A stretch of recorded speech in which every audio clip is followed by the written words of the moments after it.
Welcome to Sleepy Quest, dear dreamer.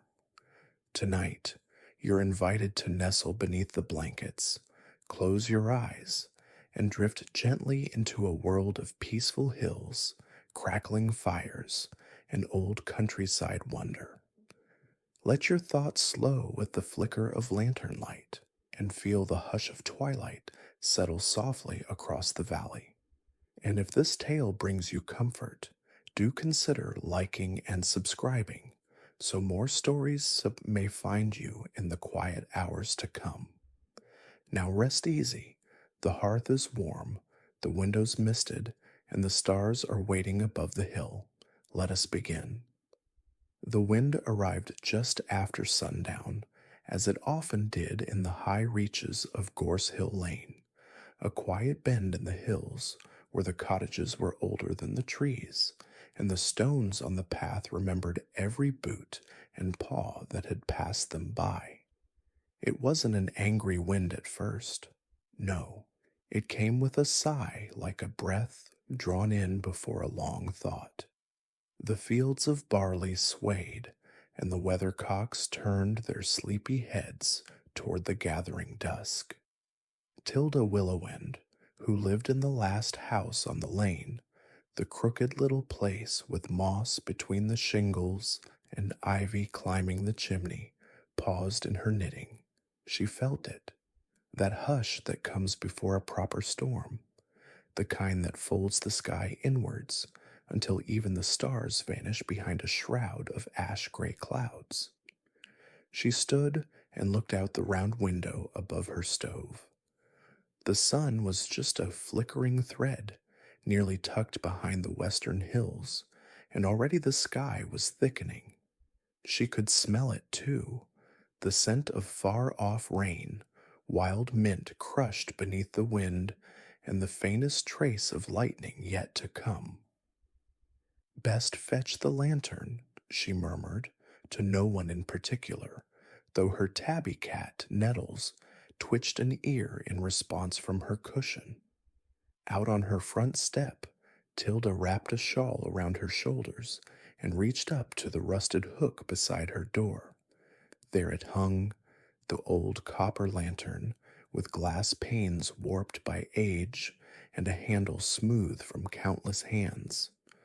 No one really remembered who had made it. Tilda's Da had always said it was already there when he was a boy, and his own ma had sworn it was older than her mother before her. Yet it never cracked, never dulled, and when it was lit, it gave off a light that wasn't quite like candle flame, a little steadier, a little warmer, and somehow always comforting. The oil was low. She shook it gently, listening to the soft slosh within, just enough to last the night, perhaps. She lit the wick, and the lantern sprang to life with a golden sigh. The moment it flared, the wind paused, just for a heartbeat, as if it noticed. From her porch, Tilda watched the road. The path curled down the hill into mist, where the barley met the woods.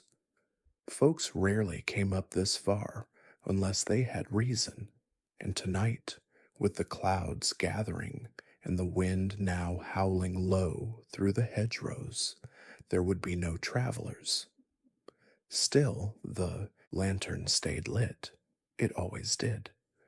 There was a time long ago when Tilda's house was the first place weary wanderers saw when they returned to Gorse Hill after months on the road. Messengers, shepherds, even old Marlowe the peddler with his jangling cart of charms.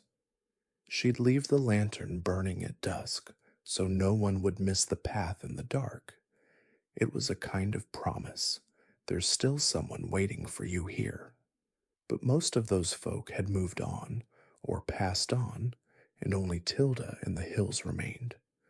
The first drop of rain tapped the lantern glass like a knuckle, then another, then a sudden thudding cascade as the sky cracked wide and poured its sorrow over the fields. Tilda didn't flinch. She stepped back into the warmth of her cottage, shutting the door behind her, but leaving the lantern out on its hook, glowing like a beacon in the rain. Nettles stretched and padded over to sit beside the hearth, her tail curling neatly around her toes. Tilda set the kettle on the stove, humming a tune too old for names, and let the water heat as the storm pressed its weight against the windows. The fire crackled so the wind moaned, but within the cottage all was still. Outside, the lantern gleamed, not flickering, not swaying, a pool of light in the dark, calling gently through the roar of the storm. And then came the knock. It was soft, almost uncertain, 3 taps, not hurried, not fearful, but not expected either. Tilda turned. No one knocked on her door during a storm, not this late, and certainly not from down the path where the woods met the barley.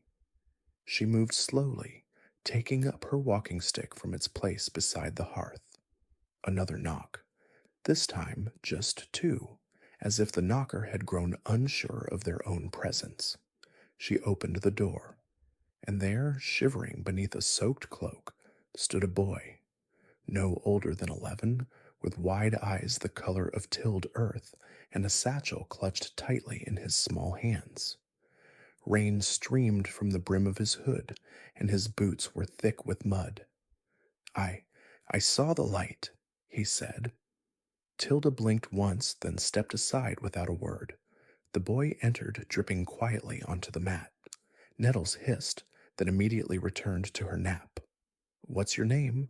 Tilda asked, pouring tea into 2 mismatched cups. "Tom," the boy replied, still clutching the satchel. "Sit. You've walked a long way." He nodded. "No, Saturday." And for a while, they said nothing. The storm pounded the roof. The lantern glowed steadily outside. Eventually, as the tea warmed his fingers and the fire kissed the chill from his cheeks, Tom spoke again. It wasn't supposed to rain. Not till tomorrow. Tilda sipped. Storms rarely ask permission. He smiled just a little. After a long silence, he opened his satchel and gently pulled out a book wrapped in waxed cloth. "I had to return this to the schoolhouse. Mama said it's wrong to keep things that aren't yours." Tilda took the book, weighing its waterlogged bulk. She recognized it, one of the old herbals kept in the school's lending library. "You came all this way for a book?" And Tom shrugged. "Didn't want it to get ruined." Tilda looked at the lantern through the rain, still glowing, still waiting. "You're braver than you know," she said softly. He looked at her, puzzled. She smiled, a quiet thing, like an ember catching breath. "Few follow through when the skies turn rough. But you did, and that light was for you tonight."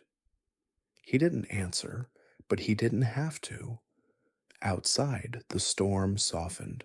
The thunder rolled a little further off, and through the clearing mist, the lantern burned on, unwavering.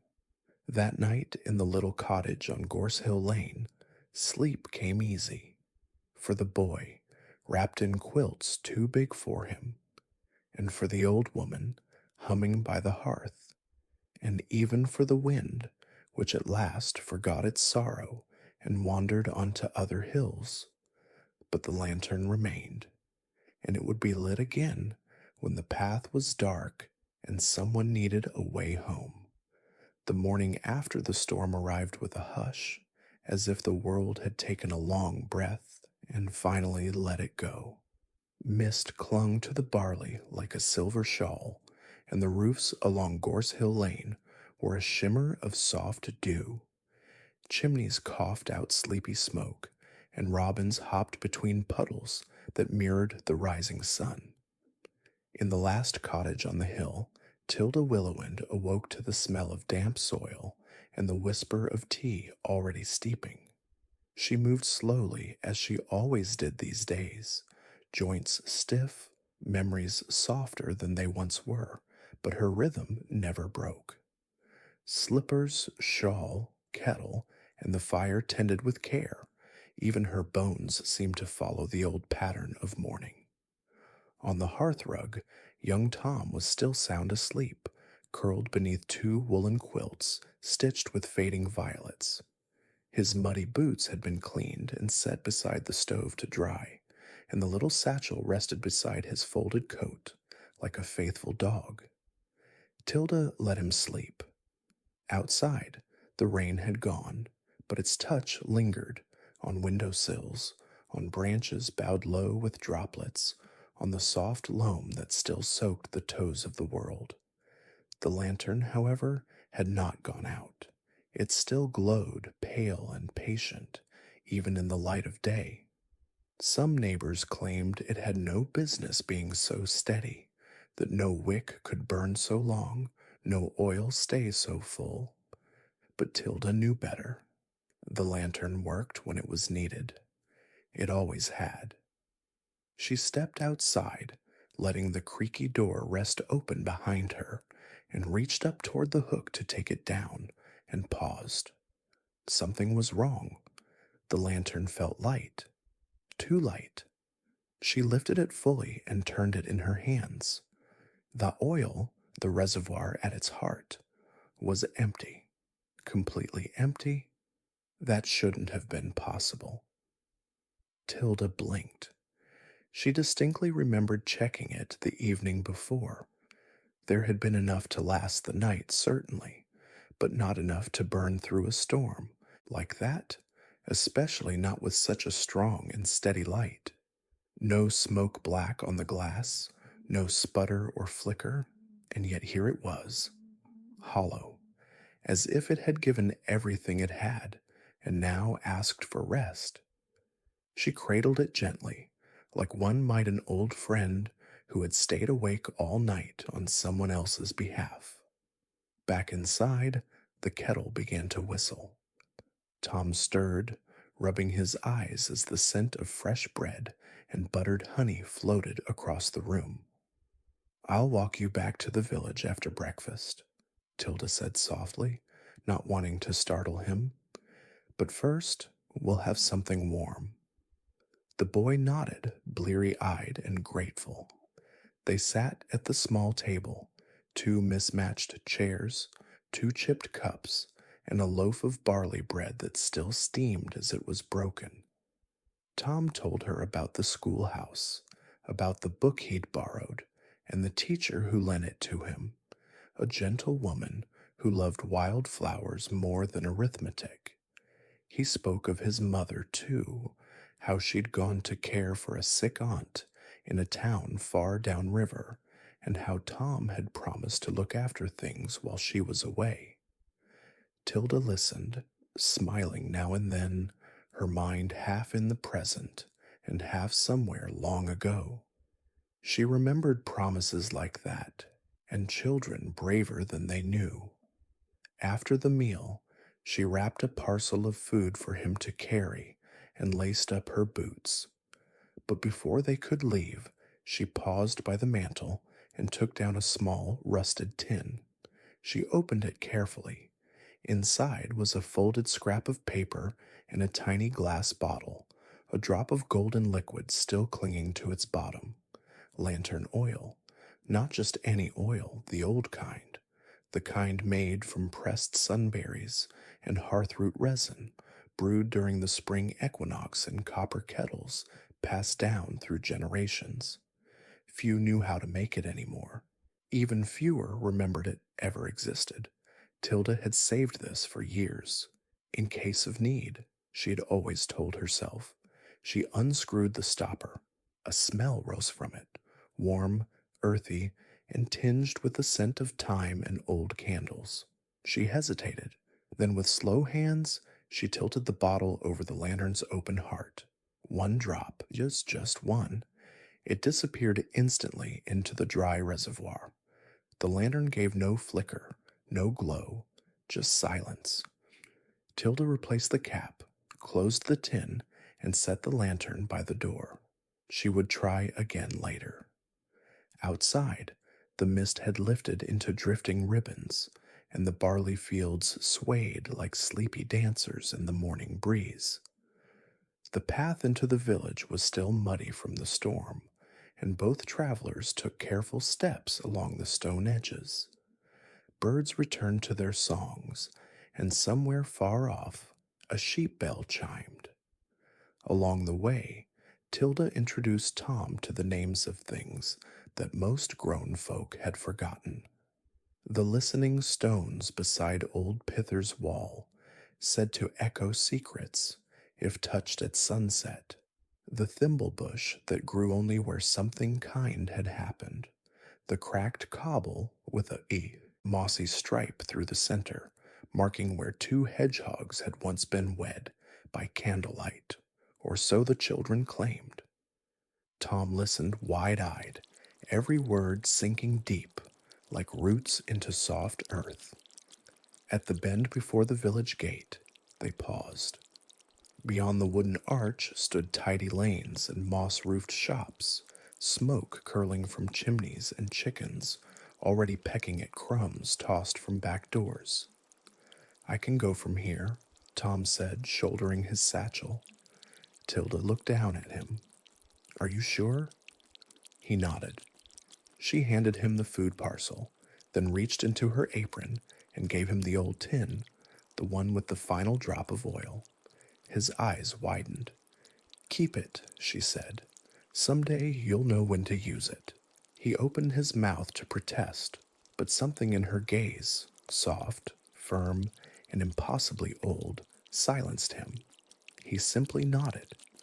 Then, without another word, Tom turned and walked into the village. Tilda stood a moment longer, watching him disappear into the morning bustle. Then she turned back toward the hill, the path, and her quiet little cottage with the empty lantern waiting on the porch. That night, the lantern remained dark, and the next, and the next after that, not for lack of trying. Tilda filled it with every oil she had, pressed flax, pine gum, thistle sap. Nothing took. The wick stayed cool, the glass empty. It was as though the lantern had poured its last strength into that stormy night and chosen, at last, to rest. Still, she cleaned it, polished it, hung it on its hook each evening just in case. Years passed. Tom grew, and the story of the boy who walked through the storm became something of a whisper around the village. Folks added details, as they always did. Some said the lantern was magical, others swore it was just old habit and good-heartedness that kept it burning. Children pointed to the house on the hill and made up tales about the flame that never failed. But Tilda never said a word, until the day she couldn't say anything at all. Her passing came as gently as a leaf falling from a branch. She was found by the hearth, wrapped in a shawl, eyes closed as if merely napping. The village came in quiet procession. They cleaned the cottage, watered the garden, set a kettle to boil out of instinct and respect. And when they saw the lantern, still hanging, still polished, still silent, they left it untouched. Some things are meant to wait. Years later, perhaps 10 or perhaps more, a traveler came up Gorse Hill Lane as dusk fell. He wore a long brown coat patched with many threads, and in his hand was a familiar tin. Inside it, untouched, a single drop of golden oil clung to the bottom of a tiny bottle. The traveler smiled. He reached up to the hook by the door, opened the lantern, and poured the drop inside. Then he lit the wick, and for the first time in all those quiet years, the lantern flared, golden and steady, against the falling dark. A welcome, a memory, a promise kept. Long after the seasons had turned and returned again, and Gorse Hill Lane had grown quieter with time, the cottage at the top of the hill remained. It was smaller now somehow, or perhaps the hills had grown taller around it. The barley fields still waved, and the listening stones still crouched quietly along the bend, but the path was less worn. Moss had crept further up the walls. Ivy had claimed the porch rail. The curtains inside no longer shifted from time to time with the hand of an old woman straightening them. But the lantern remained. It hung faithfully by the door, polished though untouched, silent though filled. It no longer lit, but it watched. For years it did nothing but watch, as wildflowers grew in the cracks of the cobblestones, as storms rolled over the hills, as footsteps passed and did not pause. It became a story. Children dared each other to walk up the lane at dusk. Lovers carved initials into the fence posts. A painter once tried to capture the way the moonlight fell on the copper frame of the lantern, and no matter how many times he tried, he never quite got it right. Some villagers said it would never light again. Others swore it would, but only when someone truly needed it. And then, one golden sky evening, someone did. His boots were worn through at the toes. His coat was too thin for the wind. He walked with the rhythm of someone who'd traveled more miles than he could count, but still had a few more to go. A walking stick in one hand, a leather satchel across his back, and a strange quietness about him, as though he carried not just belongings, but the weight of something long unspoken. When he reached the gate, he paused. The house looked the same, a little smaller, perhaps, a little lonelier, but the smell of barley still clung to the wind, and the birds still chattered in the hedgerow, and the path still wound up from the fields like an old friend welcoming him back. He stepped through. The hinges creaked, gravel shifted beneath his feet, and when he stood before the door, he reached up and touched the lantern. Just touched it, and for the first time in all those silent years, it trembled, barely but enough. He smiled, though his eyes shone. There was no need to open the door. He did not knock. He simply sat down on the front step, placed the satchel beside him, and removed from it a small, weather-worn tin. Inside, wrapped in linen, was the old bottle, the one that had never been opened since the day Tilda handed it to a small boy in the morning mist. He uncorked it slowly. The scent rose like memory itself. Time, warm stone, hearth smoke, and something older still, the trace of a promise maybe, or a song half remembered in a dream. He poured it into the lantern. The drop was so small it should have vanished without notice, but it didn't. Instead, the lantern flickered once, so then again, and then it glowed, not just with light, but with warmth, with presence, with all the years it had waited, all the nights it had watched, all the stories it had held in silence. And in that moment, the traveler let out a breath he didn't realize he'd been holding for most of his life. He lit the wick.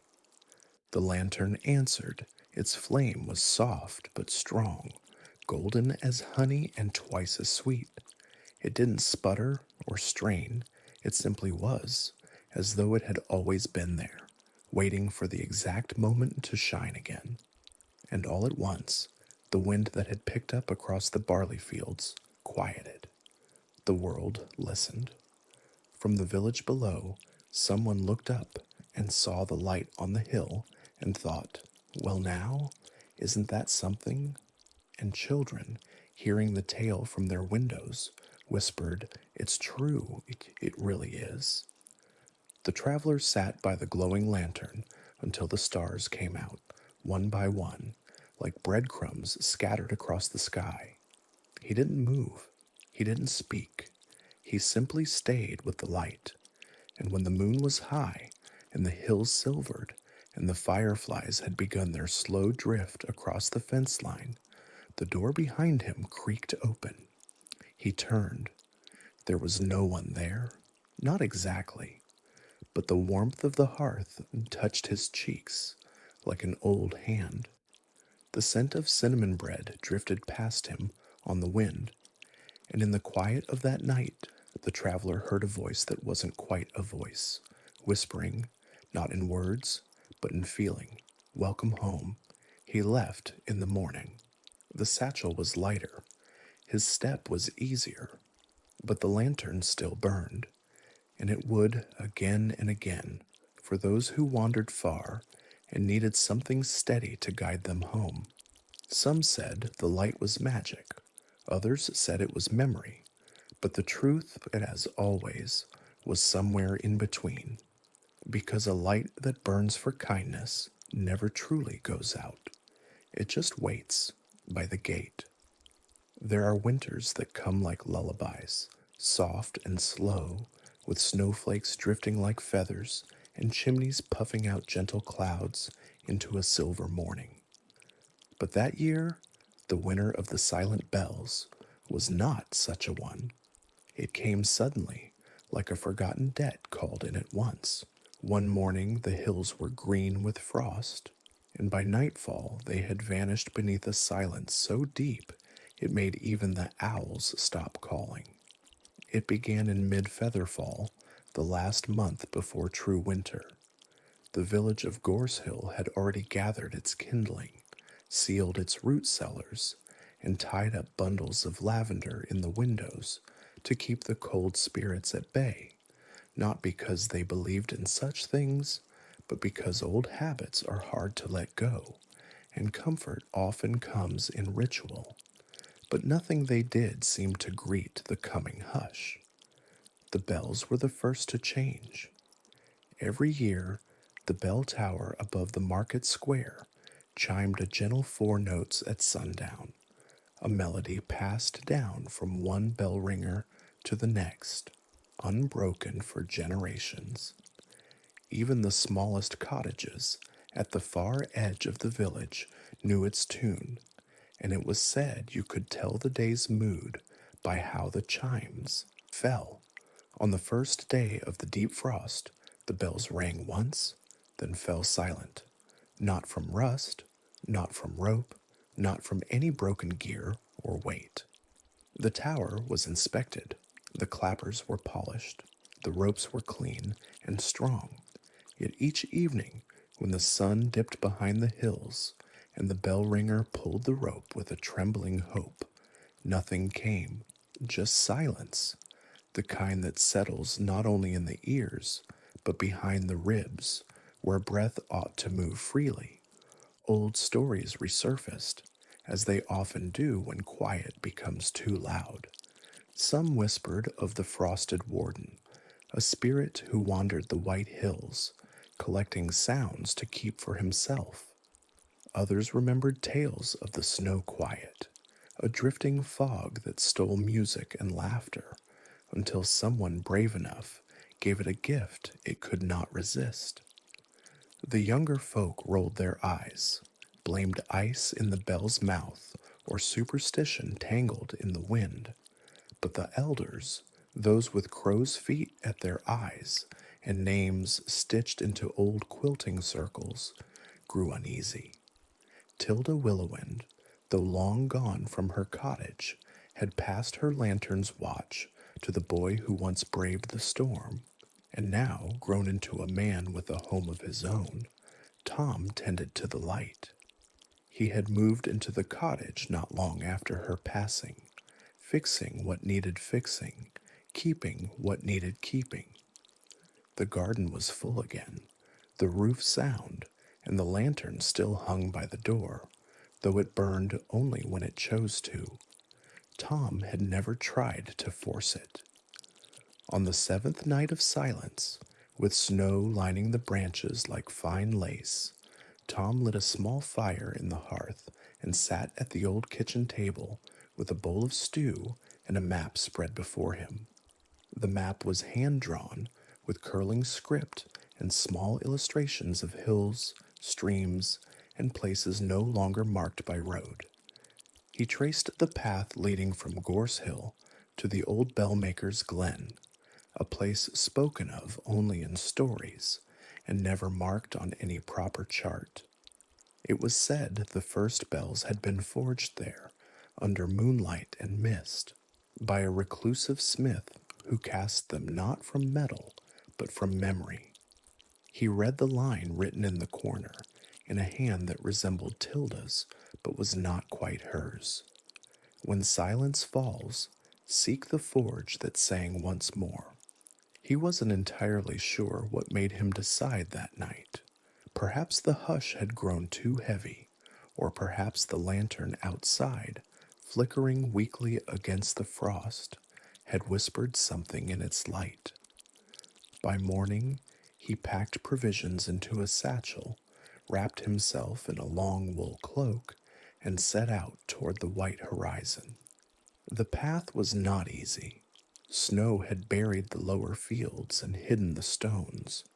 The thimble bush had vanished beneath drifts.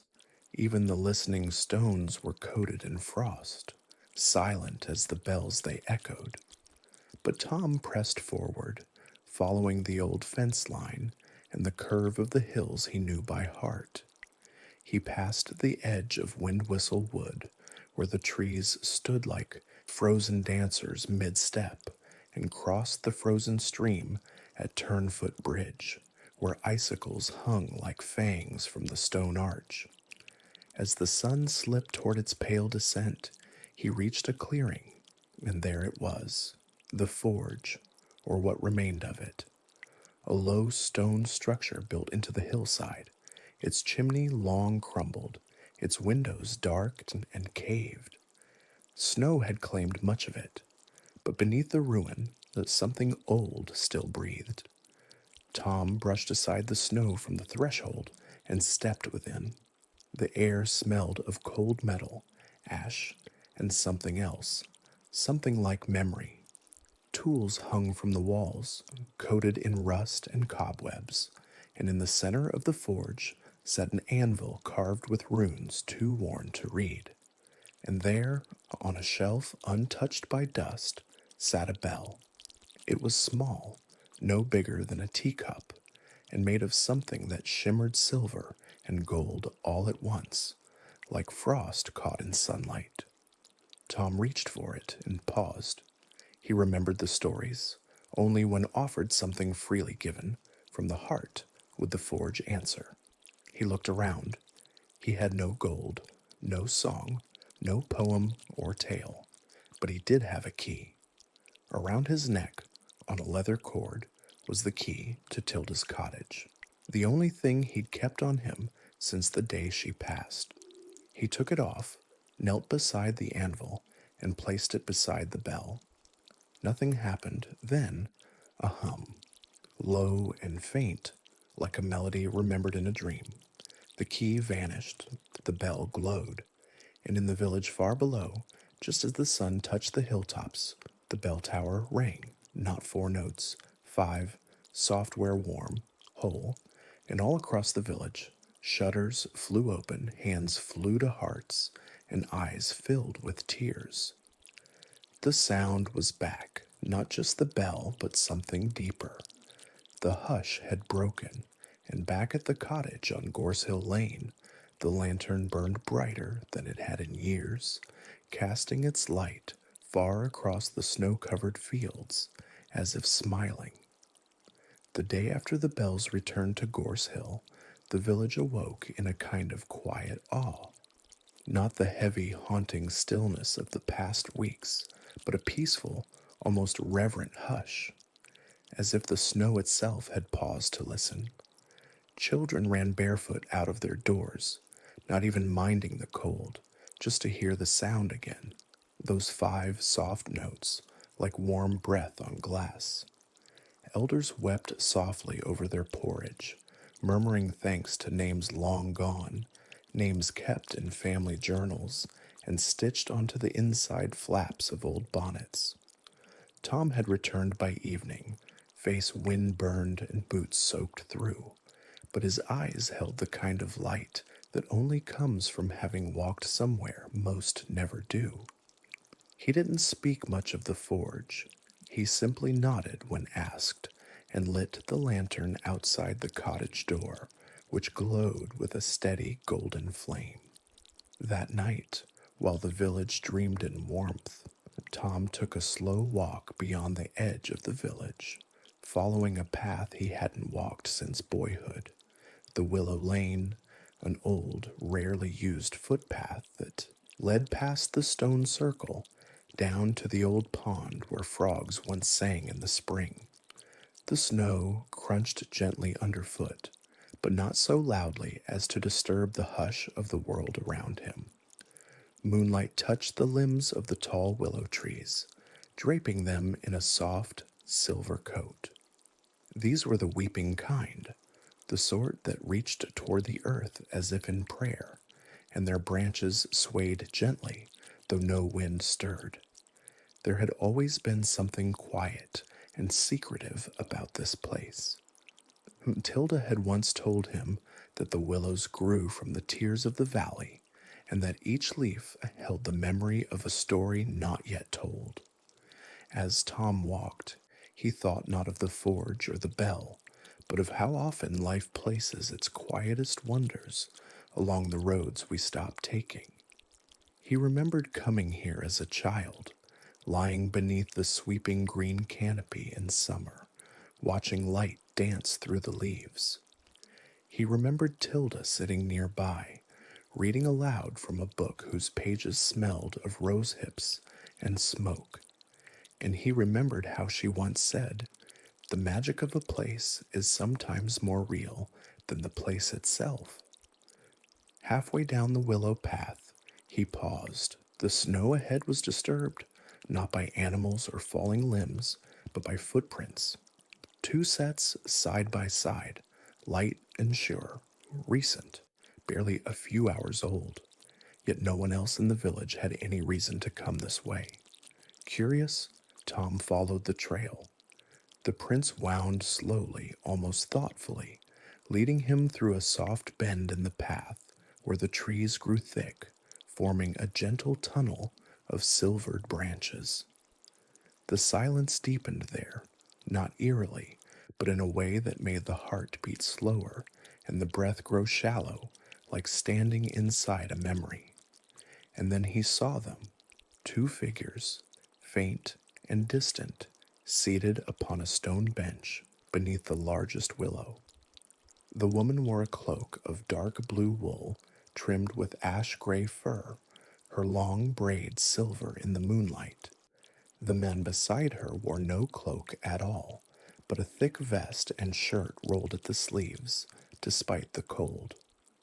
They did not turn when he approached, but Tom felt no fear, only a warmth that wrapped around him like a story long forgotten and now returned. As he came closer, the woman spoke without looking at him. "It has been many years since this path held more than shadows," she said, her voice calm and kind, like a river remembering how to flow. The man smiled faintly, and longer still since the lantern was passed to one who understood its light. Tom didn't speak. He didn't need to. He simply nodded, and they both seemed to understand. The woman gestured to the trees. "These willows remember," she said. "Every step taken here, every story whispered beneath their leaves. They keep it all. You've given them a new one tonight." She reached into the satchel at her side and pulled forth a small bundle wrapped in moss-colored cloth. "A gift," she said gently, "for the lantern." He stepped forward and accepted it with both hands. The bundle was warm, though it had no heat of its own, and he could feel something inside, not heavy, but present, like the weight of a memory. When he looked up, the bench was empty, the figures gone, only the footprints remained, slowly fading under a new flurry of snow. Tom stood there for some time, letting the moment settle like dust in a sunbeam. Then he turned and walked back down the willow path, the trees leaning in as if to bid him good night. The lantern was still burning when he returned home, its flame now tinged faintly with blue, a soft, deep hue that flickered like moonlight on water. He placed the bundle beside it and whispered, "For you." The cloth unfurled on its own, revealing not an object, but a pattern of light, a shifting image of the willow walk itself, alive and glowing, as if the lantern now held the memory too. That night, the bells rang again, 5 notes, then 6, and somewhere in the village, a child dreamed of willow branches brushing their cheek and the soft hush of silver leaves falling like snow. The morning after Tom's strange walk through the willows, a fog settled across the Shire, soft and thick as whipped cream, curling around every chimney and hilltop lane. The lantern outside his cottage still glowed, not just lit, but glowing with that gentle, moon-kissed blue. And something had changed, not dramatically, but subtly, like a new verse added to an old song. Birds sang with more confidence. Windows opened a bit earlier. The cold didn't bite quite so sharply.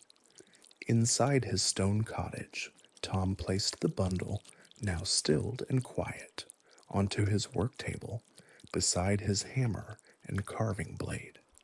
It had stopped shifting after the second bell the night before, as if content to rest. He didn't unwrap it again. He didn't need to.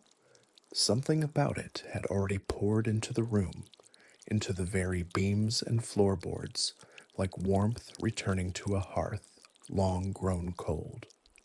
He sat beside the fireplace and read one of old Tilda's letters aloud. She had written dozens before her passing, little folded pieces of parchment left in corners and baskets, tied with string or tucked in spools of yarn. They were filled with sayings and advice, weather notes, nonsense riddles, and thoughts too gentle for the world. "A candle lit during sorrow," one letter read, "is worth 10 lit in joy, because one speaks to shadows and the other only to walls." Tom lit a candle then, not in sorrow, not quite, but in something close to it, a kind of solemn joy, the feeling one gets when remembering a friend's laugh long after they're gone. He placed the candle in the small window niche above the hearth. Its light flickered softly against the fog. Later that day, a knock came at the door, not a loud one, but timid, like a question more than a greeting. It was Henny, the miller's daughter, wrapped in her patchwork shawl. She held out a small bundle of candles. "For the lantern," she said, as if it were the most natural thing in the world. "It's helped me sleep again." Tom thanked her and placed the candles beside the bundle from the willow walk. That evening, another visitor came, then 2 more. By the week's end, his doorstep had become a little shrine. Baskets of fruit, wax-dipped matches, carved trinkets, folded notes, tiny bells, hand-drawn maps, even a hand-knit scarf with no tag. No one asked anything of Tom. They simply gave quietly, gratefully, and walked on, and Tom gave back. In the evenings, he walked the hill paths of the Shire, lantern in hand, lighting the tiny sconces and old trail post lamps that had stood unused for decades. He stopped by forgotten bridges and mossy gates, tucked candles behind stones, and whispered lines from Tilda's letters into the hollows of old trees. A new custom was forming, gentle and wordless. At sunset, villagers paused to watch the lantern's glow crest over the hilltop, its steady beam promising warmth, memory, and return. Then one snowy evening, Tom received a letter from someone he did not know. It was slid under his door without a knock and tied with a golden string. The handwriting was old-fashioned, looping and lyrical. Dear keeper of the flame, they told me the lantern was gone, that its light had faded and the hills forgotten. But I dreamed of it again last week, burning brighter than ever, with a blue heart and a soft song in the glass. I could hear Tilda humming. There is a place, hidden deep beyond the hollow hills, where the last story was buried. The lantern knows the way, but it must be carried not as a tool, but as a promise. Speak to the heart of the hill. You'll know when you arrive. No name, no return mark, only a wax seal pressed with the sigil of 3 spiraling flames. Tom read it thrice, then once more aloud, and placed it beside the candle from earlier. He didn't question whether he'd go. The choice had already been made in some quiet, unseen place inside him. That night, he packed a small satchel with 3 candles, a flask of elderberry tea, a handful of dried pears, and Tilda's letters. Then he lit the lantern and stepped into the snow. He walked south, through hedgerows that had forgotten his name, across frost-bitten brooks and quiet fields. The lantern didn't flicker, it leaned, not in the wind's direction, but gently, as if nodding toward something ahead. He followed it past the standing stones, into a small gorge filled with the bones of old orchards and forgotten scarecrows. Then the path narrowed and sloped down into a hollow he had never known. The hill opened to him, not with thunder or song, but a hush deeper than all others. The fog curled away. Moss parted like pulled velvet. And there it was, a stone door, circular, carved with the shapes of leaves, stories, and bells. At its center, an unlit sconce shaped like a heart. Tom stepped forward. He placed the lantern in the sconce. For a breathless moment, nothing happened. Then the blue flame stilled and deepened, and from it leapt a quiet golden spark, lighting the heart of the door. A pulse, a soft hum. Then slowly, the door opened, not outward, but inward, like a secret letting itself be known. Inside, it wasn't a room, but a circle of memories. Shelves of candlelight flickered on invisible walls. A stone table held old letters, a folded shawl, a rusted bell, a pair of worn boots, a child's drawing, everything ever left by a grateful heart. Every story whispered in thanks. They hadn't vanished, they'd come here. Tom placed his satchel on the table and removed the last candle. He lit it. Its glow mingled with the others and grew no brighter, only warmer. Then he turned to leave. The lantern was waiting for him in the doorway, now lit with a quiet gold. And as he stepped out, the snow beneath his boots melted gently, as if the earth itself were remembering spring. That night, the villagers heard not 5 bells, but 7. And in the dreams of children and grandmothers alike, the lantern glowed gently, a promise wandering the hills, warm and waking, lighting the Shire with something older than fire and far softer than sorrow. In a quiet lane west of Brambleberry Hollow stood a weathered green door, framed by ivy and forget-me-nots, with a brass knocker shaped like a daisy and a doormat that always seemed just a little too new for the cottage it belonged to. That was number 9 Thimble Row, a house that had, for as long as anyone could remember, changed hands more times than any other in the Shire. Old-timers would nod sagely over their tea and say, "No one stays more than a season in that place, not for lack of charm, oh no, but because the cottage knows when someone's needed elsewhere." Which was true in its own way. The cottage was lovely, with round windows and curved beams, a garden that grew exactly what one needed, even if they didn't know it, and a roof that hummed quietly when it rained. But there was something else about it, something that made it feel as if it were always listening. Every new tenant found the cottage in perfect order, never dusty, never cold. There was always a kettle, already halfway warm. The firewood stack never shrank. Sometimes, upon arrival, there'd be a note on the table. You'll need extra cinnamon this week, or try not to worry about the letter. It will come, always unsigned. This story begins with a young woman named Willa Fernwhistle who came to number 9 in the first week of the Amber Leaf Month. She wasn't fleeing exactly, not heartbreak, not scandal, just tired. Willa had wandered too long between towns, between ideas, between chapters of her life, with a satchel full of unfinished poems and a small, gentle sadness she hadn't yet named. She arrived in the late afternoon, lantern swinging from her walking stick, her boots caked in honest mud. When she reached the cottage, it opened easily, as if it had just been waiting with a warm sigh. The fireplace lit on its own. The kettle began to sing, and there, right under the doormat, was the first letter. It was folded with care, sealed with wax shaped like a daffodil, and addressed not to a name, but to the one who needs rest. Inside, in smooth ink, were 4 words: "Stay until the dream ends." Willa blinked. Her thumb brushed over the wax. It crumbled softly.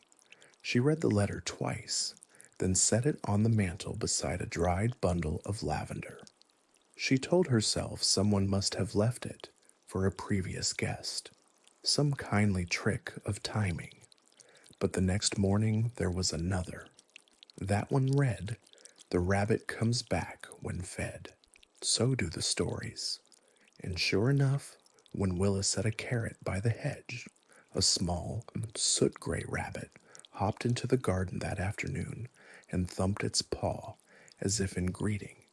The sight stirred something in Willa's chest, a memory of a dream she'd once had, where her childhood home had rabbit-shaped clouds and windows that blinked like eyes. More letters followed, always one per day, always under the doormat. Some were short. "You are not too late." "Don't forget to press the apples tomorrow." Others were longer. "There's a book you haven't written yet, hiding in your sock drawer. Let it wait another day. The best stories steep slowly." Willa tried once to wait and see who left the letters. She stayed up all night, sitting by the door with a cup of chamomile and a knitted shawl. But at some point, she couldn't say when, she must have nodded off. Because the next morning the letter was there again, tucked neatly beneath the mat. That one simply read, "Rest is part of the work." So she stopped questioning, and slowly she began to soften. The ache behind her eyes began to dissolve. She wrote a little, not poems, not yet, but bits of memory. She baked things without measuring. She sang lullabies she hadn't heard since she was 5. And every day she checked the mat, smiling before she even saw the paper. Sometimes she'd write a letter in return and leave it behind the broom by the back door. Those never vanished. But she liked the idea that maybe they were read anyway, maybe not by the writer of the letters, but by the house itself. One day there was no letter. It felt strange, as if someone had forgotten to knock. Willa checked again after tea, then after supper. Nothing. That night, the wind howled against the shutters, and the fire flickered a bit too nervously. The next morning, however, there was a box. It sat not on the mat, but beside her boots. Inside were dozens, perhaps hundreds, of letters, all addressed to her, all sealed with the daffodil. Some dated weeks ago, others marked with the seasons still to come. One was dated for tomorrow. She chose one at random, opened it, read it. You will miss this place before you leave, but the part of you that found it will carry on, and you'll know how to build it again wherever you land. Another one read, You'll forget how heavy you once felt, and that forgetting will feel like forgiveness. And another, One day, someone else will need this house, and it will open for them as it did for you. Willa stayed 3 more days. No more letters came, except for the ones in the box. On the morning of the 4th day, she woke with the sunrise, made a small pot of jam for the next guest, and tucked a new note under the mat. It said, The rabbit likes apples too. Then she hoisted her satchel, tied with lavender, and walked east. Her boots still muddy, her steps no longer heavy. And the house? It stood quiet for a time, its roof humming when the rain returned, until one morning someone else knocked at the green door, someone tired, someone kind, and under the doormat was a letter, crisp and waiting. You are not lost, just ready. Willa Fernwhistle did not leave Thimble Row without taking something with her, though not in her satchel, not in her coat, not even in her memory alone. What she carried was quieter, gentler, and folded like pressed flowers between the lines of unsent letters. You see, during her final days in the cottage, just after she found the wooden box of daffodil-sealed notes, Willa felt an ache blooming softly inside her chest. Not the ache of grief, not quite longing, something warmer, as if part of her had remembered something precious and wordless, and now wanted to answer it. So she began writing back, not to the person who had left her notes, not exactly, but to everyone she had once loved and never found the words for. Each morning, she would sit by the round window facing the orchard, where the golden fruit glowed with dew, and write just one letter. She used heavy parchment and green ink. Her handwriting grew rounder, kinder with every page, and though she never posted any of these letters, never even sealed them, she placed them in a weathered biscuit tin lined with dried thyme and a scrap of sky blue velvet. The first letter was to her father. You always knew when I needed silence, not answers. I think I'm finally learning how rare that gift is. The next was to an old friend from her school years, a girl who had once shared a plum tart with her beneath the old willow tree during a rainstorm. I don't remember why we stopped writing, but I still think of you when the air smells like wet leaves. Then came a letter to someone she had never confessed her affection to, a soft-eyed boy who used to whistle when he cooked, and who once repaired her walking stick without being asked.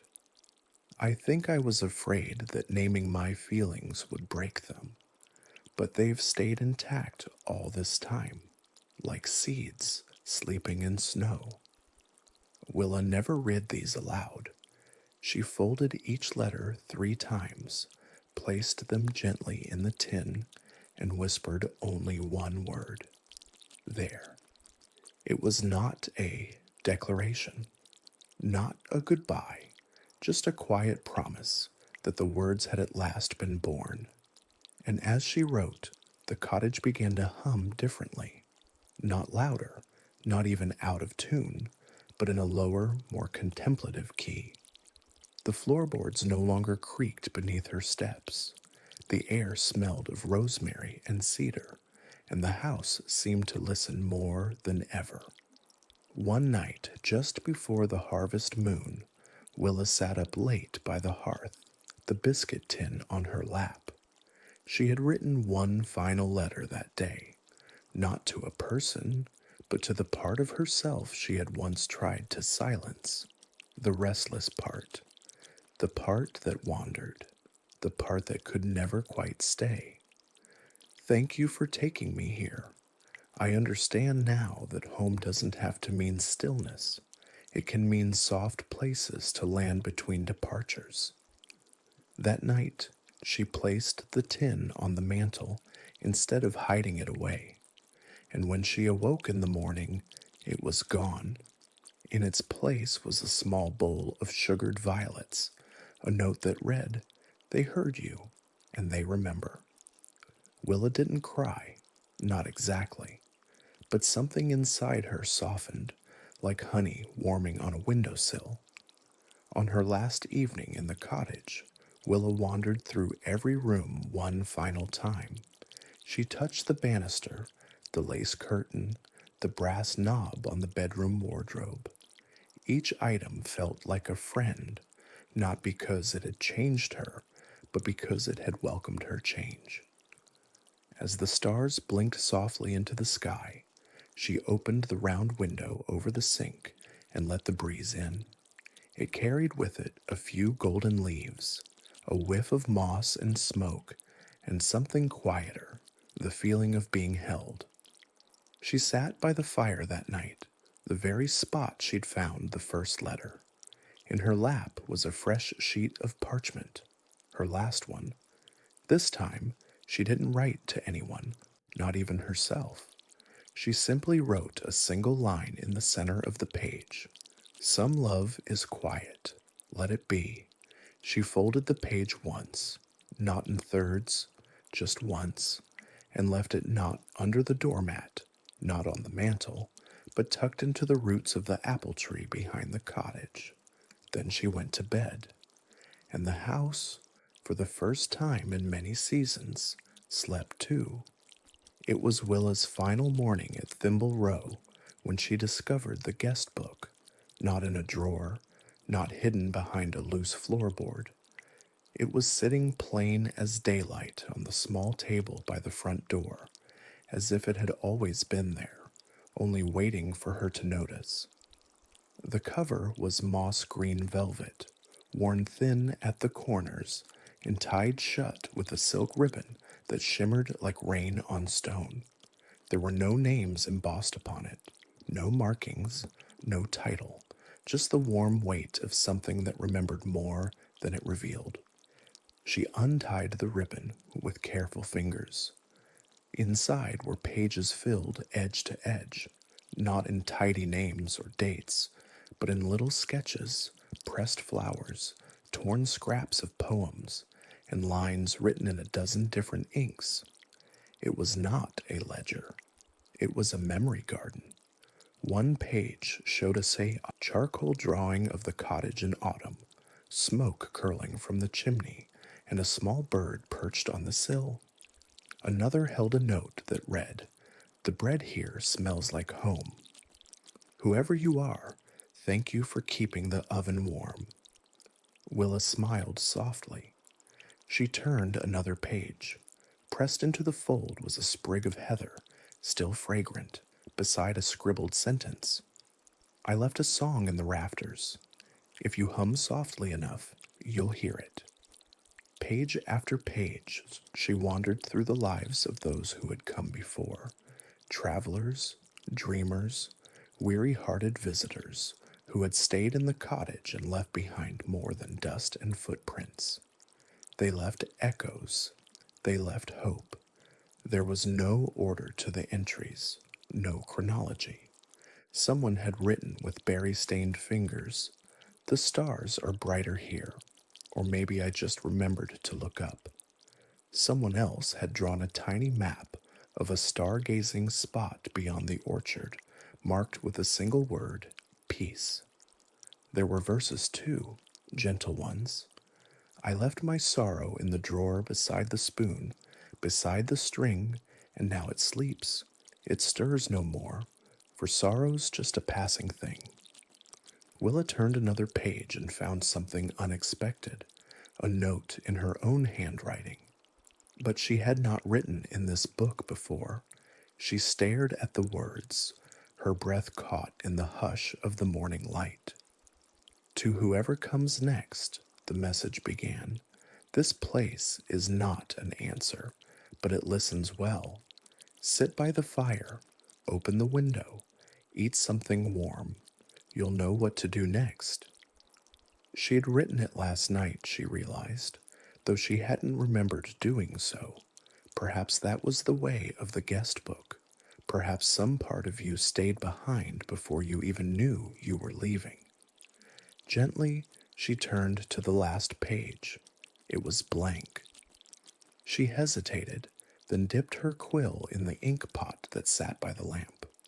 In slow, steady letters, she wrote, I came with questions and left with quiet. Then beneath it, may you find what you're not looking for. She closed the book and retied the ribbon. Not tightly, just enough to say, not yet, but soon. The morning sun crept across the wooden floor, dappling it in golden squares. Willa packed her satchel, a few herbs, her journal, a loaf of walnut bread wrapped in linen. Before stepping outside, she placed the guest book back on the table by the door. She paused. Then she took the tiny daffodil brooch from her coat, the one she'd found on the windowsill long ago, the one that had somehow begun this chapter, and pinned it to the velvet cover. A thank you, a reply. And as she stepped out into the early light, closing the door gently behind her, a wind passed through the trees. Not cold, not urgent, just curious.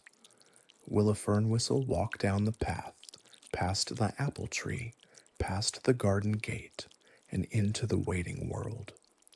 She did not look back, not out of defiance, but because she knew the cottage would remember her whether she looked or not.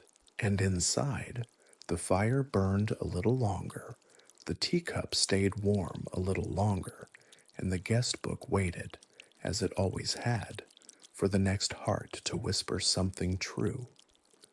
At the farthest edge of Tansy Hill, where the path curled like a ribbon into the misty downs, stood a cottage older than its own chimney smoke.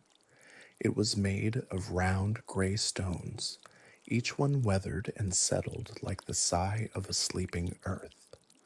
The roof sagged under the weight of years, but never leaked, and the crooked chimney puffed in such a way that it always looked like it was pondering something softly to itself. No one quite knew who built the place. Some said it had always been there. Others claimed it rose from the ground the day the wind stopped to rest. What all agreed upon was this: the hearth inside that cottage remembered every word ever spoken in front of it, not in voices or sounds, but in warmth, in the way flames curled when a sorrow was shared, or in how the ash glowed gentler when someone told the truth. The current keeper of the cottage was a woman named Brindle Mossroot. She had the air of someone who didn't ask questions of the wind, but made tea for it just in case it stopped by. Her hair was the color of late autumn wheat, and her voice carried the same kindness as the first soft rain after summer's end. She lived alone, though she never seemed lonely. That was the thing about her hearth. It was good company. Brindle spent her days gathering mushrooms from the grove, drying herbs and twine above the stove, and writing long letters she never sent. Her shelves were full of jars, buttons, and pebbles, all labeled with names that made sense only to her. On chilly mornings, she would sit by the fire and hum, as if keeping the embers company. The fog came often to Tansy Hill. Sometimes it arrived like a polite visitor, brushing against windows and clinging to the hedges. Other days, it swept in thick and deliberate, muffling every step and muffling even the birdsong. But the cottage, with its deep roots and sturdy heart, never minded. It welcomed fog the same way it welcomed starlight, quietly with the kettle already on. One such morning, the fog had rolled in heavy and low. Brindle opened the door just a sliver, letting in the scent of damp heather and soil. A bird called once from somewhere unseen. She stepped out to fetch firewood and found a bundle already resting on the stoop, tied neatly with blue string, still wet with dew. This wasn't unusual. Each month, someone, no one knew who, left wood at her door. Not store-bought, but hand-cut. Bark soft with moss. Some pieces even had small carvings, like vines or stars, etched into the grain. Brindle always accepted the gift without comment, as one does with the wind or the moon's rise, grateful but unintrusive. She brought the wood inside and lit the hearth. The fire caught quickly, warming the stones, the rugs, the corners where sleepy air tended to linger. The flames rose high, flickering in spirals like they were stretching after a long nap. Brindle sat beside it, with her knitting, but she wasn't truly watching the yarn. She was listening. The hearth, as always, spoke in feelings, not words, never in words. But as the wood cracked and the heat wrapped itself around her legs, she felt a weight lift in the room, as though someone had sighed in relief, a sorrow released, or a promise fulfilled. She reached for her notebook and jotted a single line. The fire hummed like a friend who knows what you mean before you say it. That afternoon, the fog thickened. The window panes steamed, and the garden vanished entirely behind a white veil. But Brindle didn't stir from her chair. Something in the fire's glow told her to stay, to wait, and so she did. At twilight, there came a knock at the door, a gentle one, not urgent, not afraid, just curious. Brindle rose, wrapped her shawl around her shoulders, and opened the door to the fog. At first, she saw nothing. Then a shape emerged, tall, cloaked, with a walking stick carved in the shape of a curled fern. The figure lowered their hood. It was a man, older than his years, with a beard like wild bramble and eyes that had walked too far without rest. He didn't speak, neither did she. Brindle stepped aside, and the man entered as though he had done so 100 times before. He sat by the fire, removed his boots, and placed a single object on the mantel, a silver thimble.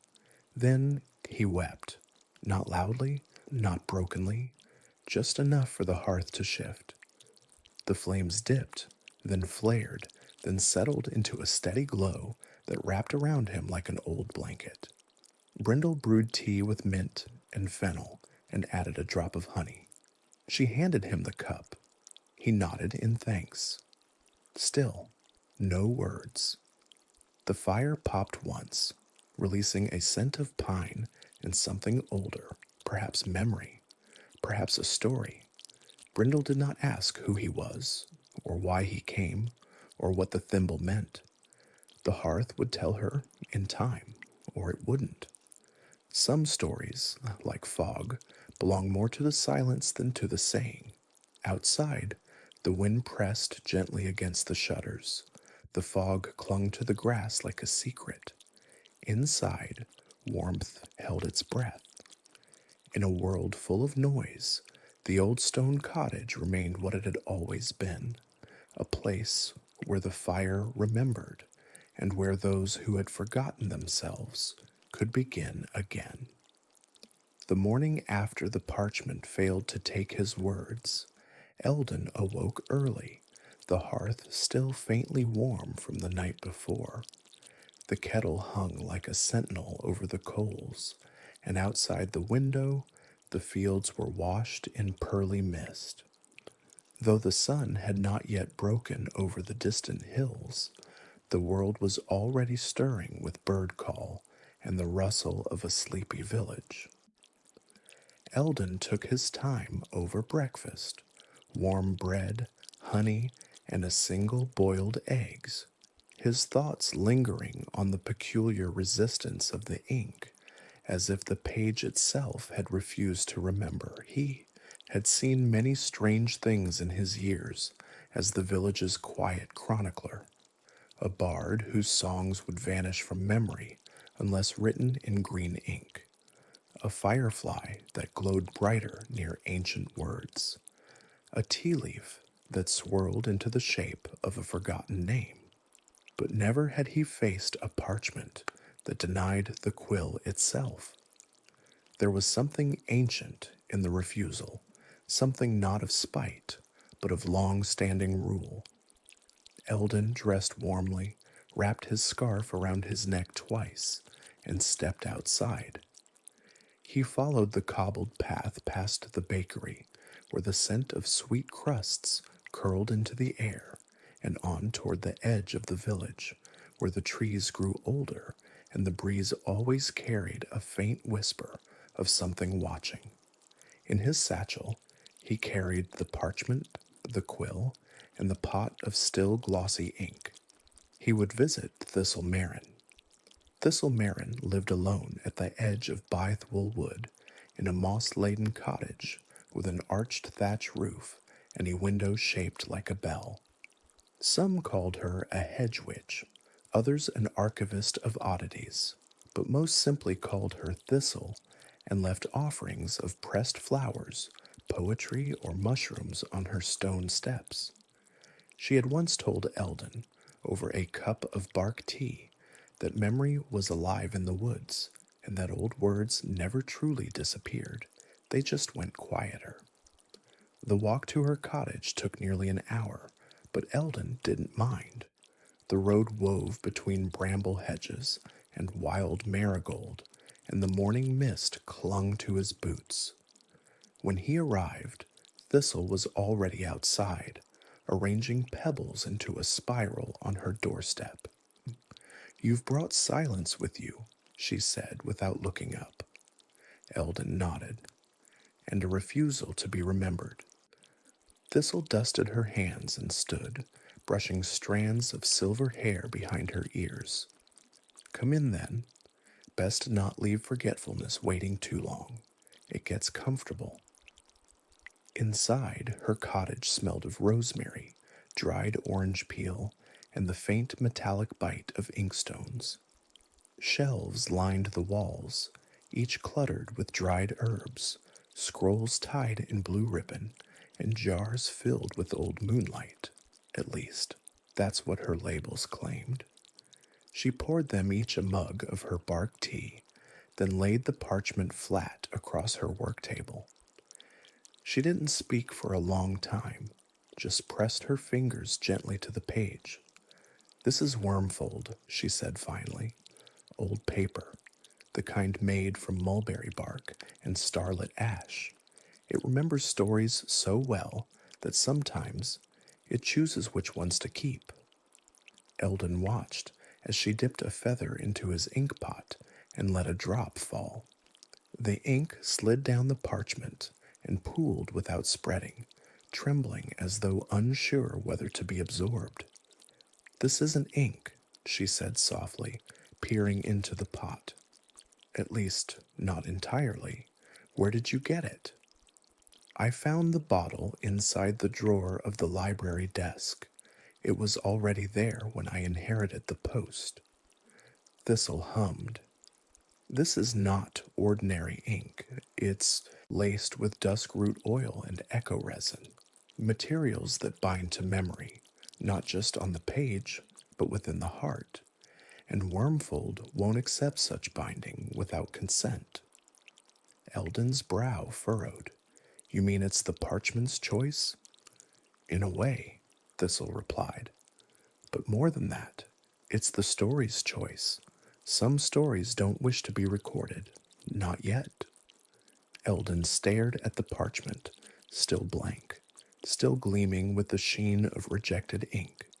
He remembered what he had tried to write, the tale of his grandfather's visit to the Barrowlight Glade, and the vision he had seen beneath the moon, a tale of spirits and silent songs, of love that crossed lifetimes. Perhaps the story had not wanted to be named aloud. Perhaps some memories preferred the warmth of a single soul's keeping. So what do I do? Eldon asked, voice quieter than the steam rising from his tea. Thistle turned and rummaged through a drawer, eventually producing a piece of soft brown paper with the texture of woven bark. Try this, she said. It's called Whisper Bloom paper, less fussy. It listens, even if it doesn't always understand. Eldon took it with reverence, and with Thistle's permission, laid it across the table. Dipping the quill anew, he tried again, carefully, slowly, allowing his grandfather's voice to echo in his mind as he wrote. The ink settled gently into the page, no resistance, no hesitation. Word by word, the memory flowed, and the paper drank it like the earth does rain. By the time he had finished, Thistle had dozed in her chair, and the fire had grown low in his hearth. Eldon set the quill down with a smile. The story had not been denied. It had simply needed a gentler home. When he returned to the village that evening, the stars were rising in the dusky sky, and firelight flickered in every rounded window. He passed under the lantern that hung beside the library door, which swayed faintly in the breeze, as if nodding in approval. Eldon stepped inside, placed the newly written scroll into the shelves of quiet histories, and lit a candle beside it. The original parchment he kept, still blank, still unyielding, not out of frustration, but out of respect. Some stories, he had learned, choose silence, and some silences are stories in themselves. It was a damp evening when Elder Thistlebray, now gray-bearded and slower than the streams he once raced, found himself in the corner of his own study, rummaging through a drawer he hadn't touched in years. The lantern beside him cast a low amber glow that flickered across the paper walls, and the smell of thyme and burnt parchment hung in the air. Outside, a soft drizzle tapped gently against the round windows of the hill house, and the hearth whispered its usual crackle. For a lifetime, Thistlebray had chronicled stories from the Shire, ballads of forgotten wells, musings from hedge-walkers, and tales too shy to be spoken in daylight. Now, as his joints ached and his appetite waned, he sought to place his affairs in order before the first frost of winter curled around the hill. In the bottom drawer of the old birchwood cabinet, the one with a lopsided handle and a squeak in its sole, he discovered a bundle tied in silver ribbon, frayed with time. Nestled beneath worn sketches and wax-stamped letters, it had lain undisturbed since his youth. He paused. His hand hovered. There was a hush, as though the room itself held its breath. The ribbon slipped loose with a tired sigh, and what remained was a single folded parchment. The edges were brittle, and the ink had turned the shade of pressed violets. Its texture was rough, as though the paper had never been meant for formal writing, but for something softer, more personal. He unfolded it slowly, almost reverently, and as the creases relaxed, the scent of lavender and chimney soot seemed to rise from its fibers. The letter was addressed in his own hand, but it was not meant for anyone else. It was a letter to himself, dated 50 years ago, penned in a time when the world still felt new and bursting with paths yet walked. He read the first line and felt the years peel away like bark from a spring tree. "If you've found this," it began, "then you are older now than I can yet imagine, and I hope the fire still sings in the grate." The voice on the page was unmistakably his, yet imbued with the vibrant confidence of a younger heart, the kind of heart that believes time is endless and all wrongs can still be righted. The letter spoke of dreams, of the hope to travel beyond the green ridges, of tales he longed to write but hadn't dared, of things he promised himself he would one day understand. He paused halfway through, fingers trembling not from age but from memory. The ink bled slightly in some places, softened by time and perhaps by an old tear or two.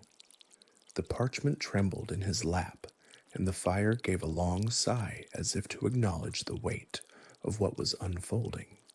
He read on, and found that the younger Thistlebray had left him questions, quiet, simple ones, meant to be pondered alone. Did you ever forgive her? Did you plant the starflowers beside the south gate? Did you ever write the tale of the lantern maker's son? Each line reached across time like the touch of a familiar hand, and the silence in the room grew deeper, not heavier, just fuller. He realized then that the letter had waited for him not out of obligation, but out of trust. It had known in some ancient way that he would be ready only when the hush of life's later chapters allowed him to truly listen. As the last line unfurled, he smiled. Remember, old friend, you were once brave, even if only in dreams. And just below that, a postscript he had no memory of writing, was a sketch, a lantern with tiny wings, lifting off a windowsill into the stars.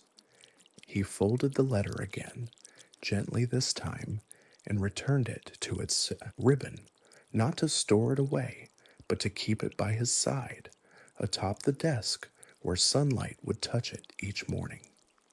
The rain outside had ceased.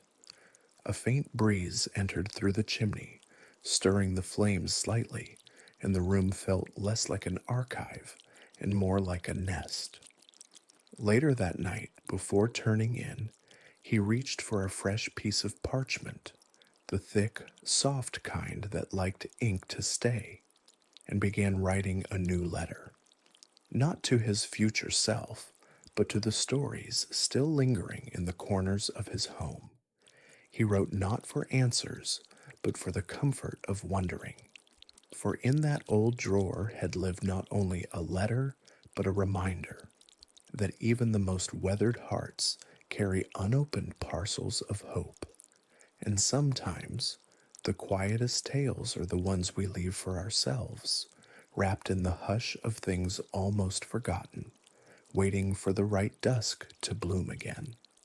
In the heart of a hill-tucked village, where the cobblestone paths coiled like sleepy vines, and the lantern swung gently in the hush of twilight, there stood a bakery unlike any other in the Shire. It was not the largest, nor the oldest, but it had something rare, windows that glowed deep into the night, long after the last cart had creaked home, and the stars had taken their places in the velvet sky. Old Mistress Bellowin ran the place, a hobbit woman whose silver hair fell in a long braid, and whose hands bore the gentle powder of flour even in her sleep. The village children believed she never truly went to bed, that she spoke with the ovens and sang to the rising dough. Whether true or not, the warmth from her bakery poured out like a quiet spell, lighting the soft hours of the night like a gentle promise that something sweet and safe waited for anyone who wandered close. Long ago, Bellowin had come to Hobbiton with nothing but a recipe book wrapped in waxed cloth and a small oil lamp with a rose-carved base. She'd set up her oven with bricks gathered from the ruins of an old river mill, and shaped her counters from the driftwood of a sunken barge. People said her pastries tasted of memory, like blackberry jam after the first frost, or the honeyed cakes that only grandmothers made when you were very young. But the windows, the windows were the magic of it all. Late at night, when even the owls seemed too drowsy to hoot, the bakery windows cast their soft glow onto the mossy path, and it was said that travelers, especially those a little lost, would find their way there as if guided by a dream. Bellowin never asked questions. She'd simply offer them a seat by the hearth, a thick slice of walnut bread, and a small clay mug of mulled milk. And in that quiet, stories would spill like warm syrup. Stories of forgotten maps, of stars followed too far, or of letters never sent. One winter evening, a young hobbit named Orley came to the glowing window, hat in hand and heart unsure. He'd left his village chasing a dream of becoming a songkeeper, one of those rare folk who wandered from hearth to hearth, collecting tales. But the roads were colder than he thought, and his boots were too thin. The wind carried neither melody nor kindness, and soon his satchel was filled with little more than doubt. When he stepped into Bellowin's warmth, the world outside melted. She said nothing, just slid a tray of honey scones his way and lit a lantern shaped like a crescent moon. He returned the next night, and the one after. By the end of the week, Orley began to hum again. By the end of the season, he was scribbling stories in the back room beside jars of wild plum preserves. Many believed Bellowin's windows were enchanted, not with spells, but with remembrance. That light remembered those who were searching, those who had forgotten how to ask for comfort, or those who didn't yet know they needed a gentle pause. And so, the windows glowed. Not all who came stayed. Some passed through with crumbs in their beards and distant eyes, but each left with something warmer than they came with. A folded note of encouragement tucked in their coat, a ribbon of lavender stitched into their scarf, or just the memory of candlelight on cinnamon crust. Orley eventually took to the road again, his book fuller and his songs deeper. He always returned, though. Each year at the first frost, he brought a new tale and a gift. Once a feather from a night sparrow who sang at the edge of the sea, once a thimble carved from mountain ash, and once a pebble smooth as glass said to have been part of the moon. On the coldest nights, when no feet tapped the cobbles, Bellowin would sit by her window with a steaming cup and whisper to the glow, "Let them find their way, little ones." And still, the windows glowed. By the time the moon had lifted itself above the eastern hills, the warmth of the bakery drifted far out into the winding streets of the village, like an invisible song. The scent of honey oat loaves and lavender biscuits curled through shuttered windows and over mossy stone fences, weaving into dreams and lingering over bedsides. A quiet line of starlight crept in through the bakery's lantern-lit panes, settling on the row of baked goods, cooling gently on the sill, all arranged with a care that spoke of memory and rhythm rather than show. Old Berwin, though rarely seen at market these days, remained something of a legend among the children, not because of the pastries, although his butter-swirled chestnut buns were famous, but because of what they believed happened inside that bakery at night. Rumors, of course, among little ones nestled under quilts, fueled by the whisperings of older siblings, and stories exchanged in tree houses. They said Berwin's bread would sometimes hum if you listened closely. They said his rolling pin had once been carved from the mast of a ship that sailed starlight rivers, and that the spice rack along the far wall only opened when the wind blew in from the south and carried the scent of pine and frost. No one ever proved these things, nor did Berwin ever deny them. He simply worked. His hands, spotted and worn like the bark of birch trees, moved with a rhythm that felt older than the village itself. Each time he folded dough or brushed egg glaze over a rising loaf, it was as though he were adding not just flavor, but story, long forgotten tales hidden deep in flour and flickering firelight. As he worked, an old record player by the hearth crackled softly, playing tunes that had no name but knew the shape of the stars. The bakery's cat, a drowsy marmalade creature named Silo, purred on the counter and occasionally opened one eye when Berwin muttered recipes under his breath like incantations. The most peculiar thing of all, perhaps, wasn't the bakery itself, but the windows. Even on nights when Berwin had gone to bed early and the ovens sat empty and clean, the windows still glowed, not from lanterns. No flame could explain the soft silver blue light that seemed to pool behind the glass. Travelers passing through always remarked upon it. As though the stars themselves come in to rest, one visitor once said. Another called it moonlight made into butter. Yet no one could quite say what caused it. Inside, Berwin knew. He never told a soul, of course, but he knew. The light came from the stories left behind, every thank you whispered over a pie, every sigh of comfort when someone took their first bite of something warm after a long walk in the rain. The bakery soaked them in, like steam into dough, and at night, when the village quieted and the owls stirred, the stories glowed faintly, gently in the windows, a quiet proof that kindness leaves its mark. One autumn evening, as Berwin sat with a cup of cinnamon bark tea, he noticed a letter by the door, folded neatly and tied with thread. No name, no address, just a soft piece of paper with a pressed bluebell inside. He opened it carefully. The note said only this: Your bread reminded me of my grandmother's hands. I haven't thought of her in years. Thank you for giving that memory back to me. Berwin held the letter for a long time. He didn't move, just let the quiet settle around him, as if the words in that note were rising dough themselves, expanding, lifting, warming something deep within.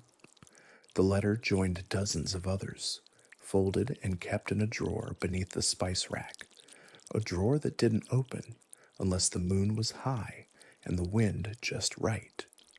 The notes came from wanderers, from quiet souls, from those who remembered something they'd forgotten the moment they tasted a bite of his lemon custard tarts or breathed in the cardamom crusts he left in the window on cool mornings.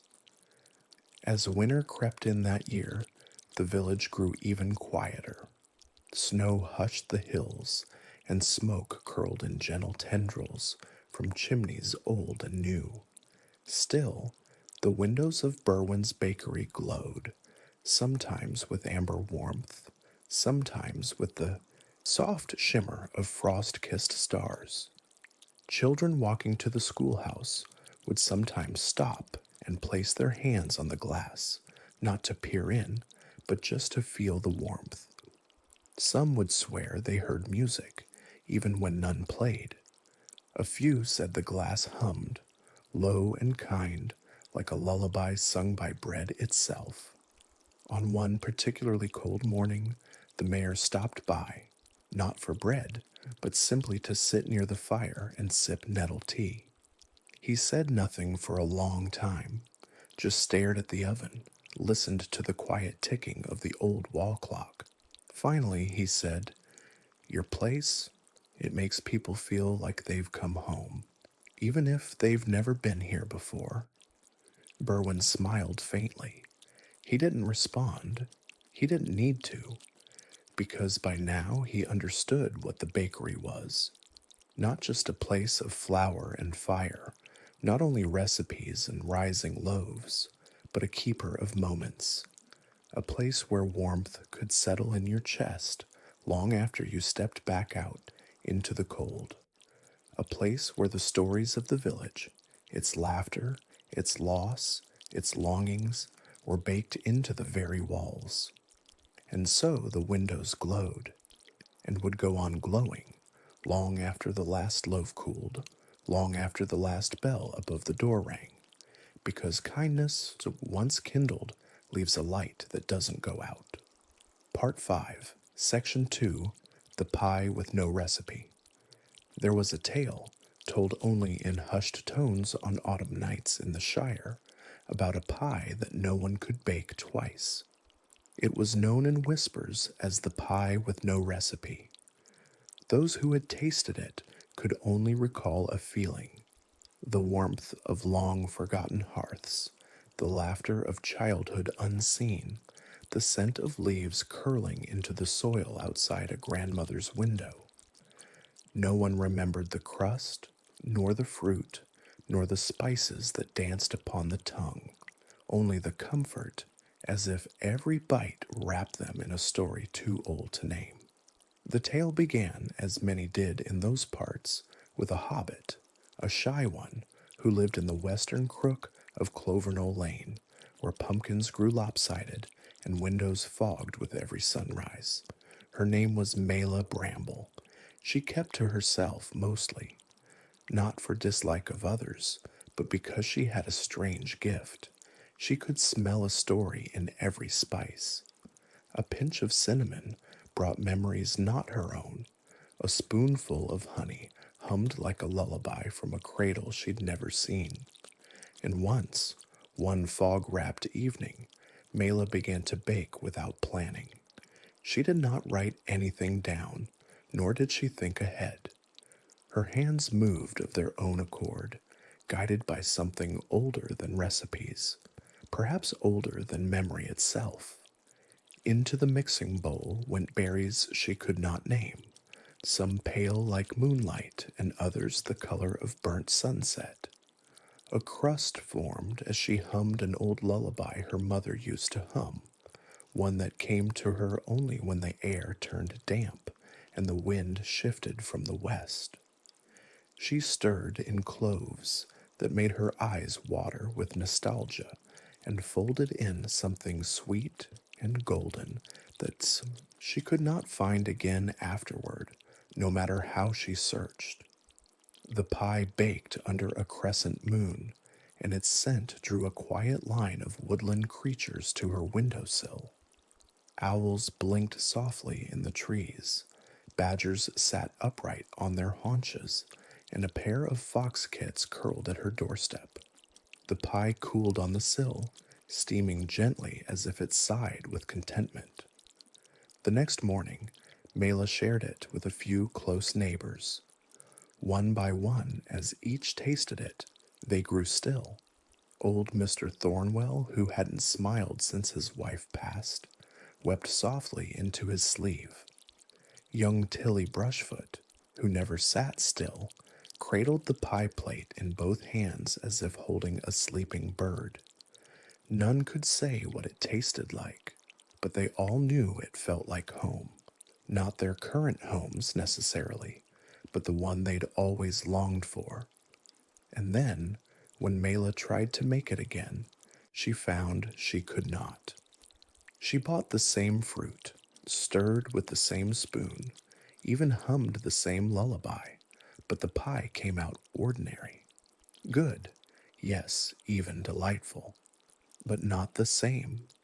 Something had whispered through her that night, some ancient magic that used her kitchen for a brief moment and then fluttered away on the morning breeze. She kept trying off and on through the years. Friends brought strange ingredients from distant farms, old books with forgotten scripts, even a flute that sang recipes into the wind. But the original pie, the true one, never returned. Eventually, she stopped trying. Instead, She left her kitchen door ajar each evening, should the magic ever wish to pass through again. Over time, the story of Mela's pie grew soft at the edges, as all stories do. It became a legend, one told around lantern lit tavern tables, one written in the margins of herbal cookbooks, and spoken about when fires burned low and dreams came easily. Some said it was a spell cast by the stars. Others believed it was love, unmeasured and unrepeatable, that made the pie what it was. A few claimed Mela herself had been dreaming, and the pie had never existed. But those who tasted it never forgot. And among the Bramble family's possessions, tucked in the corner of a cedar chest, sat the empty pie tin, lined with a silk napkin and a note in Mela's careful script that read, "I made this once, but only once," and that was enough. Travelers still stop by the old Clovernole Lane cottage, though Mela has long since passed. The windows are shuttered, the roof moss soft and sinking gently into the hill, but sometimes, only on misty autumn nights, there is the faintest scent of wild berries and sugar drifting down the lane, and those who breathe it in feel for just a moment that they are not lost at all, but quietly returning to something they never knew they missed. Part 5, Section 3, The Fire That Knew When to Wait. In a narrow nook tucked beneath a sloping hill in eastern Hobbiton, there lived an elderly hobbit named Tomlin Tallow. His home was small, rounded like the inside of a teacup, and every corner was filled with the kind of quiet warmth that came from years of peaceful habits and well-tended hearths. Tomlin wasn't known for adventure, nor for storytelling or song, but there was one thing he was known for across the Shire. His fire never went out. No matter the wind or the weather, the little flame in his hearth glowed softly, as if it knew something no one else did. In winter, it was a comfort to the traveling peddlers who passed by. In summer, it was oddly cool, flickering gently with a bluish tinge, humming low like a lullaby. And in all seasons, that fire never once asked for more than a modest log or two, burning only what was needed and nothing more. But the truth, one Tomlin never spoke aloud, was that the fire was not ordinary. It had waited for him. He first found it as a young hobbit, long before he ever dreamed of settling down. Back then, Tomlin had been restless, not adventurous in the grand sense. He'd never wished to cross mountains or sail the sundering sea, but curious. He wandered the hills around Hobbiton, listening to the streams, sitting beside toadstools as if waiting for them to speak, and humming little tunes to the roots of trees. One day, while seeking shelter from a sudden rain, he ducked beneath a hollow stump deep in Mossmere Wood. There, tucked in the shadowed heart of that old log, was a flame. It did not burn the bark, nor smoke, nor hiss. It simply hovered, warm and golden, as if waiting. Tomlin blinked, certain it was a trick of the eye, but when he reached out his hand, the flame danced closer, not to burn him, but to greet him, like an old friend who had simply arrived early. From that day forward, the flame followed him. He did not carry it in a lantern or bottle, nor cast spells to bind it. He simply built a hearth when he settled into his little home, and the flame leapt into place as if it had always lived there. It cooked his stews, toasted his bread, warmed his feet through long winters, and yet it never once grew greedy or wild. More curious than anything, it never lit until Tomlin was ready. If he sat by the hearth thinking deep thoughts, or nursing a sorrow, or lost in old memories, the flame would wait, a kind of hush hovering in the hearth, like a breath held in patience. Only when he smiled, or nodded, or placed a gentle hand on the stone beside the grate would it spark to life, as if whispering, "Now." Neighbors called it Tomlin's luck, assuming he was simply blessed with good firewood or a chimney that knew its purpose. But the truth was quieter, older, and rooted in something few hobbits spoke of: the belief that some spirits, like good friendships, find you when you need them most, and wait with you, even in silence. As Tomlin grew older, he spoke to the fire more often. He told it stories of his youth, of the neighbors' gardens, of the way the stars shifted slightly in the sky every few years. And the fire listened. It crackled when something made him laugh. It dimmed when he was tired, brightened when he read poetry aloud, and once, on a particularly cold night, it formed a shape like a leaf in midair, glowing orange and gold before softly vanishing. No one believed him, of course, but he didn't mind. Some things are meant to be between only two hearts, even if one of them is made of flame. And then, one day, Tomlin did not rise with the morning. The fire waited. All through the day it held its breath, a soft ember humming in the grate. When neighbors came to check, they found him in his chair, a book open in his lap, a peaceful smile on his face, as though he had simply leaned back to rest after a long and satisfying story.